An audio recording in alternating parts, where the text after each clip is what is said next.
আমরা চাই আমাদের যৌক্তিক দাবিসমূহ পূরণ করার ব্যাপারে সরকার আগামী 29 ডিসেম্বরের মধ্যে একটি সন্তোষজনক উদ্যোগ নিক। যদি এই নির্দিষ্ট সময়ের মধ্যে সরকারের যথাযথ কর্তৃপক্ষের কাছ থেকে কোনো উদ্যোগ দৃশ্যমান না হয়, তবে 31 ডিসেম্বরে আমরা পরবর্তী কর্মসূচি ঘোষণা করব। দেশের জনসম্পদকে মানব সম্পদে রূপান্তর করার মধ্য দিয়ে কাঙ্ক্ষিত নতুন বাংলাদেশ বিনির্মাণে নেতৃত্ব দেওয়ার সুযোগ পাবে। সর্বোচ্চ সেবা দানের জন্য উন্মুক্ত ও প্রতিযোগিতামূলক পরীক্ষার মাধ্যমে নির্বাচিত দেশের সর্বোচ্চ মেধা ও যোগ্যতা সম্পন্ন কর্মকর্তাদের সমন্বয়ে গঠিত বাংলাদেশ সিভিল সার্ভিসের 26 ক্যাডারের মধ্যে বিরাজমান অন্ত ও আন্ত ক্যাডার বৈষম্যসমূহ চিহ্নিত করে রাষ্ট্রের সিভিল প্রশাসনকে অধিকতর কার্যকর, গতিশীল ও যুগোপযোগী করার জন্য প্রয়োজনীয় দিক নির্দেশনা প্রদান করবে। আমাদের বিশ্বাস ছিল প্রশাসন, পররাষ্ট্র, কৃষি, স্বাস্থ্য কিংবা পুলিশ ক্যাডারের সাথে একই সময়ে একই সাথে গঠিত বিসিএস সাধারণ শিক্ষা ক্যাডার এবারে হয়তো গত 40 বছরের জমে থাকা সংকট সমূহ থেকে বের হয়ে আসার সুযোগ পাবে এবং শিক্ষা উন্নয়নের মাধ্যমে দেশের জনসম্পদকে মানব সম্পদে রূপান্তর করার মধ্য দিয়ে কাঙ্ক্ষিত নতুন বাংলাদেশ বিনির্মাণে নেতৃত্ব দেওয়ার সুযোগ পাবে। কিন্তু দুর্ভাগ্যের বিষয় এই যে জনপ্রশাসন সংস্কার কমিশনের চেয়ারম্যান মহোদয় সম্প্রতি এক সংবাদ সম্মেলনে তাদের সুপারিশে বিসিএস সাধারণ শিক্ষা ক্যাডার ও স্বাস্থ্য ক্যাডারকে ক্যাডার বহির্ভূত করার যে পরিকল্পনা ব্যক্ত করেছেন তা বাংলাদেশ সিভিল সার্ভিসের অন্যতম বৃহৎ অংশ বিসিএস সাধারণ শিক্ষা ক্যাডারের 16,000 কর্মকর্তাকে তীব্রভাবে আহত করেছে। এই আঘাত এতটাই প্রকট যে এটা শিক্ষা ক্যাডারের সকল সদস্যকে অন্তহীন উদ্বেগ ও উৎকণ্ঠার মধ্যে ফেলে দিয়েছে। এটা রাষ্ট্রকে দীর্ঘমেয়াদে অস্থিতিশীল করার মতো একটি পদক্ষেপ বলে আমরা মনে করি। তাই বিসিএস সাধারণ শিক্ষা ক্যাডারের কর্মকর্তাদের নির্বাচিত প্রতিনিধিত্বশীল সংগঠন বিসিএস জেনারেল এডুকেশন ক্যাডারের পক্ষ থেকে আমরা এই পরিকল্পনাকে প্রত্যাখ্যান করছি। আমরা এই জাতীয় উদ্যোগের নিন্দা জানাই এবং সংস্কারের সাথে এ ধরনের আত্মঘাতী পরিকল্পনা থেকে দূরে সরে আসার জন্য সংশ্লিষ্ট কমিশনকে অনুরোধ করছি। যেহেতু শিক্ষা ক্যাডারের কর্মকর্তারা ক্যাডারের প্রতিষ্ঠা লগ্ন থেকেই বেতন গ্রেড, পদসোপান, পদ সৃজন, পদোন্নতি সহ দপ্তর অধিদপ্তর সমূহের নিয়োগ বিধিমালা, অর্গানোগ্রাম ইত্যাদি বিষয়ে চূড়ান্ত বৈষম্যের শিকার এবং বিগত রাজনৈতিক সরকারগুলো এই সকল বিষয়ে অগ্রগতির ব্যাপারে বারবার আশ্বাস দেওয়া সত্ত্বেও কোনো উল্লেখযোগ্য পদক্ষেপ নেয়নি। তাই আমরা অ্যাসোসিয়েশনের পক্ষ থেকে বর্তমান অন্তর্বর্তীকালীন সরকারকে দ্রুত এ সকল বৈষম্য নিরসনের জন্য অনুরোধ করছি। আমরা চাই আমাদের যৌক্তিক দাবিসমূহ পূরণ করার ব্যাপারে সরকার আগামী 29 ডিসেম্বরের মধ্যে একটি সন্তোষজনক উদ্যোগ নিক। যদি এই নির্দিষ্ট সময়ের মধ্যে সরকারের যথাযথ কর্তৃপক্ষের কাছ থেকে কোনো উদ্যোগ দৃশ্যমান না হয়, তবে 31 ডিসেম্বরে আমরা পরবর্তী কর্মসূচি ঘোষণা করব। দাবি 1, বিসিএস সাধারণ শিক্ষাকে ক্যাডার বহির্ভূত করার পরিকল্পনা উদ্যোগ থেকে সরে আসার সুস্পষ্ট ঘোষণা দিতে হবে। আমাদের সবার জানা উচিত যে বিসিএস সাধারণ শিক্ষা ক্যাডার হঠাৎ করে জন্ম নেয়। ব্রিটিশ ভারতে 1861 সালে বেসামরিক জনগণ বা সিভিল নাগরিকদের প্রাপ্য সেবা সঠিকভাবে পৌঁছে দিতে ইন্ডিয়ান সিভিল সার্ভিস আইসিএস গঠিত হয় এবং এরই ধারাবাহিকতায় 1947 সালে দেশভাগের পর civil service of Pakistan CSP গঠিত হয়। ইতিহাস সাক্ষ্য দেয় যে প্রশাসন, কৃষি, স্বাস্থ্য, পুলিশ সহ বিভিন্ন সার্ভিস সেক্টরের মতো এডুকেশন সার্ভিসও বরাবর সিভিল সার্ভিসের অংশ ছিল। স্বাধীনতা পূর্বকালে সিভিল সার্ভিস অফ পাকিস্তান এর অন্তর্গত east Pakistan civil education service ও east Pakistan senior education service ও east Pakistan junior education service স্বাধীনতা পরবর্তীকালে বাংলাদেশ সিভিল সার্ভিসের অনির্দিষ্ট অংশ হিসেবে জেনারেল এডুকেশন ক্যাডার ও টেকনিক্যাল এডুকেশন ক্যাডার নামে দুটি শাখায় আত্মপ্রকাশ করে। BCS composition and cadre rules 1980 তে বিষয়টি স্পষ্ট করা আছে। কিন্তু দুর্ভাগ্যের বিষয় হচ্ছে এই যে শত বছরের ঐতিহ্যকে অগ্রাহ্য করে একটি বিশেষ মহলের চক্রান্তে গত 4 দশক ধরে বিশেষ সাধারণ শিক্ষা ক্যাডারের সকল সম্ভাবনা ও বিকাশের পথ রুদ্ধ করে রাখা হয়েছে। এই প্রক্রিয়ায় কফিনের শেষ পেরেক হিসেবে শিক্ষা ক্যাডারকে ক্যাডার বহির্ভূত করার অনেক পুরনো গোপন নীল নকশা উন্মোচিত হয়েছে। সরকারি চাকরিতে বৈষম্যের বিরোধিতা করে আমাদের এই শিক্ষার্থীরা বুকে তারা রক্ত ঢেলে যে পরিবর্তনের সূচনা করে তার ধারাবাহিকতায় বৈষম্য কমানোর লক্ষ্যে গঠিত এই সংস্কার কমিশন কি কারণে তাদের উদ্দেশ্যে চরিতার্থ করার জন্য শিক্ষা সেক্টরে কর্মরত ক্যাডার কর্মকর্তাদের বৈষম্য বাড়ানোর কাজে লিপ্ত হলেন তা আমাদের বোধগম্য নয়। সুতরাং নতুন প্রজন্মের ভবিষ্যৎ নির্মাণের স্বার্থে মহান শিক্ষকতার পেশায় মেধাবীদের আকৃষ্ট করার জন্য বিসিএস সাধারণ শিক্ষা ক্যাডার বহির্ভূত করার নীল নকশা থেকে সরে আসতে হবে। আমরা মনে করি অ্যাসোসিয়েশনের সাথে কোনো আলোচনা না করে প্রেস মিটের মাধ্যমে বিষয়টি জনসম্মুখে নিয়ে এসে শিক্ষা ক্যাডারকে হেয় প্রতিপন্ন করা হয়েছে, যা কোনোভাবেই উচিত হয়নি। দাবি ২, সকল প্রকার কোটা বৈষম্য তুলে দিয়ে মেধার ভিত্তিতে সরকারের উপসচিব পদে যোগদান নিশ্চিত করার জন্য তা শতভাগ উন্মুক্ত করে দিতে হবে এবং প্রতিযোগিতামূলক পরীক্ষায় অংশগ্রহণের মাধ্যমে সকল ক্যাডারের কর্মকর্তাদের এ বিষয়ে সমান সুযোগ দিতে হবে। দাবি ৩, মন্ত্রণালয় সহ ক্যাডার সংশ্লিষ্ট সকল পদে স্ব ক্যাডারের কর্মকর্তাদের প্রদান করতে হবে এবং কৃত্য পেশাভিত্তিক মন্ত্রণালয় প্রতিষ্ঠা করতে হবে। দাবি ৪, শিক্ষা ক্যাডার সহ সকল ক্যাডারের জন্য সমান সুযোগ সৃষ্টি করতে হবে। দাবি ৫, বিসিএস সাধারণ শিক্ষা ক্যাডার একটি পেশা বিশেষায়িত ক্যাডার, তাই সাধারণ শিক্ষা অন্তর্গত সাধারণ ও মাদ্রাসা শিক্ষা ধারার সকল শিক্ষা স্তর যেমন প্রাথমিক, মাধ্যমিক, উচ্চশিক্ষা কিংবা মাদ্রাসা সংশ্লিষ্ট প্রতিষ্ঠানসমূহের সকল পদে প্রশাসন ক্যাডারের অপেশাদার ও অশিক্ষক কর্মকর্তাদের প্রত্যাহার করতে হবে। সাধারণ শিক্ষা সংশ্লিষ্ট যে সকল দপ্তরে নিয়োগ বিধিমালায় অন্যায্যভাবে প্রশাসন ক্যাডারের পদস্তর উল্লেখ করে একতরফা গেজেট করা হয়েছে তা সংশোধন করে তাতে শিক্ষা ক্যাডারের পদস্তর সংশোধন করতে হবে। দাবি ৬, বিসিএস সাধারণ শিক্ষা ক্যাডারের ৬ স্তরে পদসমান প্রতিষ্ঠা করতে হবে। দাবি ৭, বিসিএস সাধারণ শিক্ষা ক্যাডারের অধ্যাপক পদকে তৃতীয় গ্রেডে উন্নীত করতে হবে এবং আনুপাতিক হারে প্রয়োজনীয় সংখ্যক প্রথম, দ্বিতীয় ও তৃতীয় গ্রেডের পদ সৃষ্টি করতে হবে। দাবি ৮, প্রতিটি শিক্ষা স্তরের প্রশাসনিক ও একাডেমিক কার্যক্রম তদারকির জন্য অঞ্চল, জেলা ও উপজেলা পর্যায়ে ক্যাডার কর্মকর্তাদের পদ সৃষ্টি ও দপ্তর স্থাপন করতে হবে। এছাড়া ক্যাডার কর্মকর্তাদের জন্য প্রয়োজনীয় সংখ্যক প্রশিক্ষণ একাডেমি ও গবেষণা ইনস্টিটিউট প্রতিষ্ঠা করতে হবে।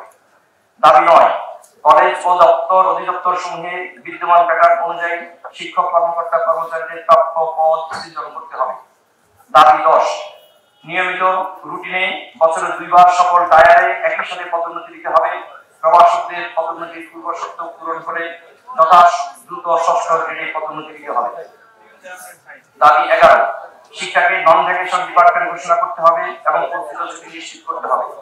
দাবি ১২, অধ্যক্ষ ও উপাধ্যক্ষদের প্রাধিকার ভিত্তিতে গাড়ি প্রদান করতে হবে। দাবি ১৩, বদলি নীতিমালা কার্যকরভাবে বাস্তবায়ন করতে হবে। দাবি ১৪, ক্যাডারের পার্শ্ব প্রবেশ বন্ধ করতে হবে। দাবি ১৫, ওয়ারেন্ট অফ প্রেসিডেন্স শিক্ষা ক্যাডারের মর্যাদাপূর্ণ অবস্থান নিশ্চিত করতে হবে।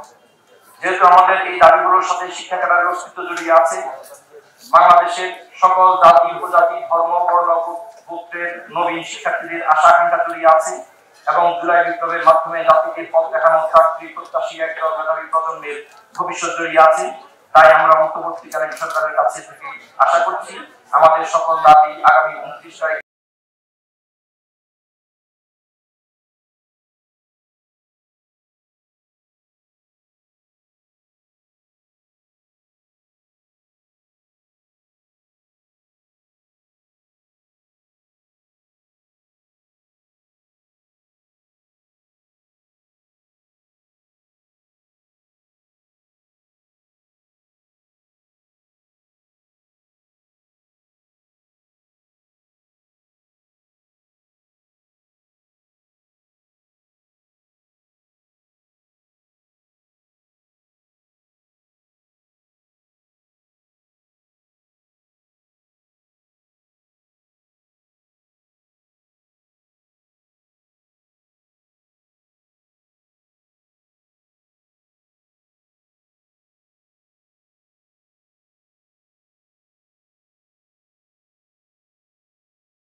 ডোনাল্ড ট্রাম্পের প্রশাসনে ব্যাপক প্রভাবের কারণে ইলন মাস্ককে প্রেসিডেন্ট মাস্ক বলে কটাক্ষ সমালোচনা করছেন ডেমোক্রেটিক পার্টি। কিন্তু এখন প্রশ্ন হচ্ছে, ইলন মাস্ক কি আদৌ যুক্তরাষ্ট্রের প্রেসিডেন্ট হতে পারবেন? এ বিষয়ে যুক্তরাষ্ট্রের নবনির্বাচিত প্রেসিডেন্ট ডোনাল্ড ট্রাম্পকে প্রশ্ন করা হলে তিনি গতকাল রোববার সরাসরি উত্তর দেন না। কিন্তু কেন ইলন মাস্ক যুক্তরাষ্ট্রের প্রেসিডেন্ট হতে পারবেন না? এক্ষেত্রে ইলন মাস্কের প্রেসিডেন্ট হওয়ার জন্য জন্মসূত্রে যুক্তরাষ্ট্রের নাগরিক হওয়ার নিয়মটি স্মরণ করিয়ে দেন ট্রাম্প। এই নিয়মটিই বাকি। যুক্তরাষ্ট্রের সংবিধান অনুযায়ী দেশটির প্রেসিডেন্ট হতে হলে জন্মসূত্রে সে দেশের নাগরিক হতে হয়। এদিক দিয়ে পিছিয়ে গেছেন টেসলা ও স্পেস এক্সের মালিক ইলন মাস্ক, কারণ তার জন্ম দক্ষিণ আফ্রিকায়। তিনি অভিবাসী হয়ে যুক্তরাষ্ট্রে আসেন, আর কোনো অভিবাসী যুক্তরাষ্ট্রের সংবিধান অনুযায়ী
বিসিএস সাধারণ শিক্ষা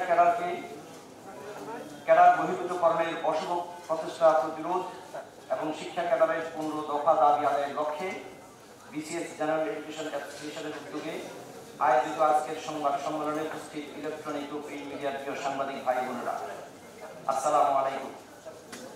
দেশের বিদ্যমান ক্যাডার সার্ভিসগুলোর মধ্যে বিসিএস সাধারণ শিক্ষা ক্যাডার হচ্ছে দ্বিতীয় বৃহত্তম। এই ক্যাডারের 16,000 কর্মকর্তার একমাত্র প্রতিনিধিত্বশীল সংগঠন বিসিএস জেনারেল এডুকেশন অ্যাসোসিয়েশনের কার্যনির্বাহী কমিটির পক্ষ থেকে আপনাদের সকলকে জানাই শুভেচ্ছা। বিসিএস সাধারণ শিক্ষা ক্যাডারের দীর্ঘ পথ চলায় এবং সংকট সম্ভাবনায় আপনারা সবসময় আমাদের পাশে থেকেছেন, তাই আপনাদের প্রতি আমাদের পক্ষ থেকে রইল অন্তহীন কৃতজ্ঞতা। আজ বিজয়ের মাসে আমরা গভীর শ্রদ্ধার সাথে স্মরণ করছি 1971 সালের মহান মুক্তিযুদ্ধে আত্মদানকারী সকল শহীদ এবং অসংখ্য মানুষের আত্মত্যাগকে। একইভাবে স্মরণ করছি 2024 সালে বৈষম্য বিরোধী আন্দোলনে জীবন উৎসর্গকারী 2 সহস্রাধিক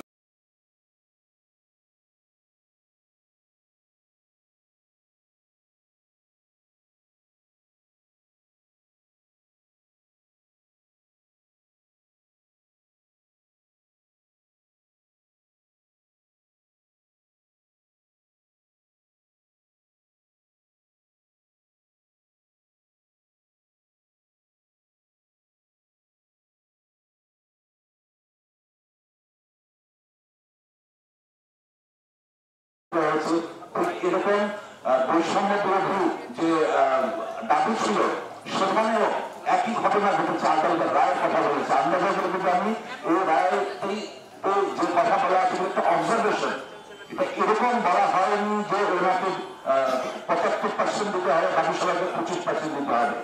একটা রায়ের অবজারভেশন কখনো রায়ের নির্দেশনা হয় না। তো সুতরাং আমরা মনে করি জনগণ সার্বভৌম এবং সরকার সার্বভৌম, সুতরাং এটা অবশ্যই যেটা যৌক্তিক সেটা আমরা দাবি রাখে এবং আমরা সেটা করছি। ধন্যবাদ। আমরা এখনো নির্দিষ্ট পরিকল্পনা করিনি। আমাদের এটা হচ্ছে আপনাদের জন্য আমরা উপস্থাপন করেছি। পাশে দেখেন আমাদের একটা বড় রাইট আপ আছে, আমরা পরিপূর্ণভাবে তৈরি করে মাননীয় প্রধান উপদেষ্টার কাছে আমরা অবশ্যই দেবো, আমাদের শিক্ষা উপদেষ্টা স্যারের কাছে অবশ্যই দেবো।